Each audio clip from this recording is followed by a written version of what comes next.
Segala cara akan dilakukan oleh pengacara Brigadir J. Kamarudin Simanjuntak untuk membuat mantan Kadif Propam Polri Verdi Sambo dijatuhi hukuman mati. Ancaman ini dilontarkan oleh Kamarudin jika tersangka Verdi Sambo tetap tak mau jujur soal kasus pembunuhan Brigadir J. Diketahui pada Senin hari ini Verdi Sambo menjalani sidang dakwaan terkait kasus Brigadir J. Lebih lanjut, Kamarudin menjelaskan bahwa dakwaan yang dibacakan jaksa penuntut umum sesuai dengan seluruh pernyataannya sejak muncul kasus pembunuhan Brigadir J. Menurut Kamarudin Simanjuntak, dakwaan yang dibacakan oleh JPU juga telah sesuai dengan informasi yang selama ini didapatkannya. Berdasarkan surat dakwaan yang dibacakan JPU, setelah istri Verdi Sambo Putri Chandrawati menghubungi suaminya pada Jumat 8 Juli lalu, ia meminta suaminya untuk tidak memberitahukan siapa-siapa. Sebelumnya, Putri menceritakan bahwa ajudan Verdi Sambo, Brigadir Yosua, masuk ke kamar pribadinya dan melakukan perbuatan kurang ajar ketika di Magelang.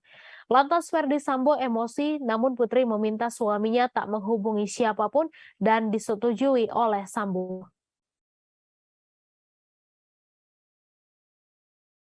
Kemudian Verdi Sambo mengajak saksi Kuat Ma'ruf untuk mendukung pengamanan di Jakarta.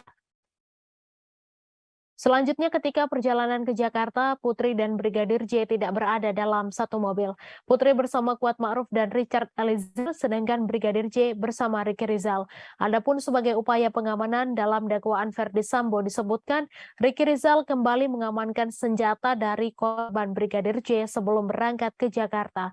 Selanjutnya rombongan dari Magelang berangkat ke Jakarta berjalan beriringan dikawal oleh mobil patroli pengawal lintas Polres Magelang menuju Rumah Saguling 3 nomor 29.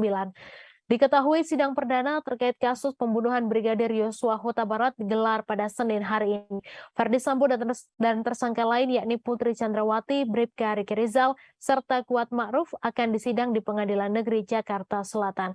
Adapun Verdi Sambo menjalani sidang dakwaan terlebih dahulu pada pukul 10 waktu Indonesia Barat.